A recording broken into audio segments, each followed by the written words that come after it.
Hi, my name is Shari Rubin. In 2008, my family and I lived on this little island called Guam. As soon as I got there, I was immediately hypnotized by the beautiful blue hue that the waters had to offer. From that moment, I would try to spend as much time as I could on the beaches, enjoying the reefs and everything that lied beneath the crashing waves. It was then that I realized just how dangerous plastics could be to the oceans and the reefs. I knew that there was something that had to be done. I just didn't know what to do. Perhaps this is what Mr. Slatt and his team were thinking about when they came up with the ocean cleanup. So, how did the ocean cleanup come about? Well, it came from Mr. Boyan Slatt, a native of the Netherlands who went to school to be an aerospace engineer.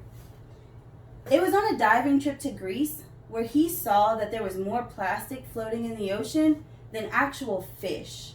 This is when he decided that something needed to be done. He went on to use this to fuel a high school project that I believe was the early workings of his ocean cleanup.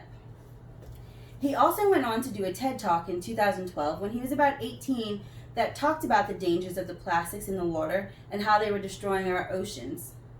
This is when he also introduced what I would say was a pioneering invention called the ocean cleanup. So, how does this ocean cleanup work?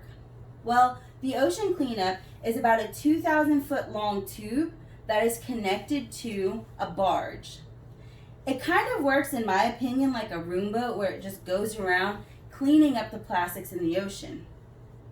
So what it does is it guides the plastics onto this conveyor belt sort of thing. It puts the plastics, or it pulls the plastics up onto the barge and distributes it into one of 6 bins. When the bins are all full, what it does is disconnects and it goes to like a landfill and recycles or upcycles the plastic for future use. I'd like now to show you a video of just how this works. Boats are still able to pass. The barrier directs waste to the mouth of the interceptor.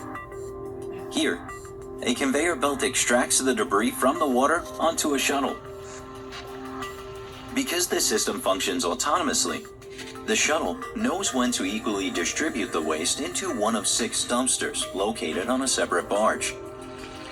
At any time, operators can remotely access the interceptor's dashboards from anywhere in the world. Okay, so now I hope you have a better visual of how this actually works. If this is such an amazing product, why are there skeptics? Well, according to Rachel Becker of The Verge, she says that this has broken several times. She thinks that this is some magical, mystical thing that is only born of fairy tales, simply because people have been trying to build something like this before. She's also pointed out that it does not have the capabilities to distinguish between small marine life and little bits of plastic. She also calls out the fact that it has in fact regurgitated some of the waste that it's cleaned up back into the oceans. However, I wonder if she realizes that it's actually cleaned up more than it's put waste back out. Maybe she does, maybe she doesn't.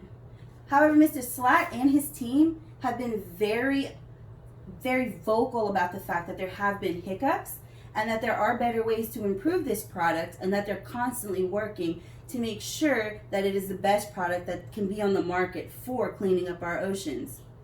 So, is it worth it? Well, in short, my answer is absolutely. While one can argue that it definitely has its problems, we cannot argue with the fact that Mr. Slatt and his team have been extremely transparent about the shortcomings and that they are constantly working to make this a better product. So I believe if everyone comes together in this field and works towards the greater good, we can have ocean cleanups cleaning up everything around the globe. Thank you.